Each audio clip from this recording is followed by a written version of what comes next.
एक दिन एक अमीर आदमी भगवान शिव के दर्शन करने के लिए मंदिर में गया। इस अमीर आदमी ने बहुत ही महंगे जूते पहन रखे थे और उसने ऐसा भी सुना था कि इस मंदिर में अक्सर चोरी होती रहती है। इस वजह से उसका मन नहीं हुआ कि वह अपने कीमती जूते वहां बाहर छोड़कर चला जाए। जूते पहनकर वह मंदिर में नहीं जा सकता था और उन्हें ऐसे ही बाहर छोड़कर वह जाना नहीं चाहता था। अब वह करे तो क्या करे? वह बड़ी दुविधा में पड़ गया था। थोड़ी देर सोचने के बाद उस अमीर आदमी ने मंदिर के बाहर बैठे एक भिखारी से बात की। अमीर आदमी ने उस भिखारी को अपने जूते संभालने के लिए दे दिए। भिखारी भी उसके जूते संभालने के लिए राजी हो गया।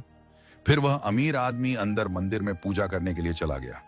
पूजा में बैठे बैठे उस अमीर आदमी के मन में ख्याल आया कि भगवान ने कैसी विषम दुनिया बनाई है। मेरे जैसे कई लोगों को पैरों में कीमती जूते पहनने लायक बनाया, लेकिन उस बेचारे भिखारी जैसे अनगिनत लोगों को रोटी खाने के लिए भी भीख मांगनी पड़ती है। वह अमीर आदमी मन ही मन भगवान से फरियाद करते हुए बोला कि आपने सब लोगों को एक समान क्यों नहीं बनाया? आपने सभी को एक जैसी सुविधा क्यों नहीं दी? फिर उसने मन ही मन तय किया कि यहां से वापस जाते समय वह उस भिखारी को 500 रुपए देकर जाएगा। पूजा खत्म होने के बाद जब अमीर आदमी बाहर आया तो न उसे अपने जूते दिखे, न ही वह भिखारी।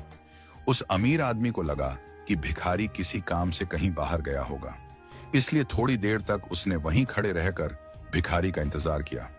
काफी देर तक इंतजार करने के बाद भी जब भिखारी वापस नहीं आया तो उस अमीर आदमी को पता चला कि भिखारी उसे ठग कर चला गया है। दुखी होकर अमीर आदमी नंगे पैर ही अपने घर की तरफ चल पड़ा। रास्ते में उस अमीर आदमी ने देखा कि फुटपाथ पर एक जूते चप्पल बेचने वाला बैठा है। अमीर आदमी एक जोड़ी चप्पल खरीदने के लिए उसके पास पहुंचा। वहां पहुंचते ही उस अमीर आदमी की नजर उसके जूतों के जैसे ही एक जोड़ी जूतों पर पड़ी। वह तुरंत पहचान गया कि यह उसके ही जूते हैं।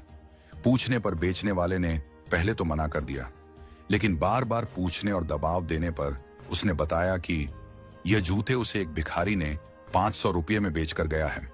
अब वह अमीर आदमी बिना चप्पल खरीदे मुस्कुराते हुए वहां से अपने घर की तरफ नंगे पैर ही चला गया। उसे भगवान से की गई अपनी फरियाद का जवाब मिल चुका था।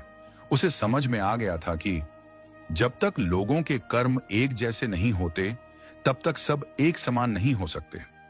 भगवान ने उस भिखारी की तकदीर में 500 रुपये लिखे ही थे, लेकिन कैसे कर्म करके उन्हें लेना है यह उस भिखारी के हाथ में था।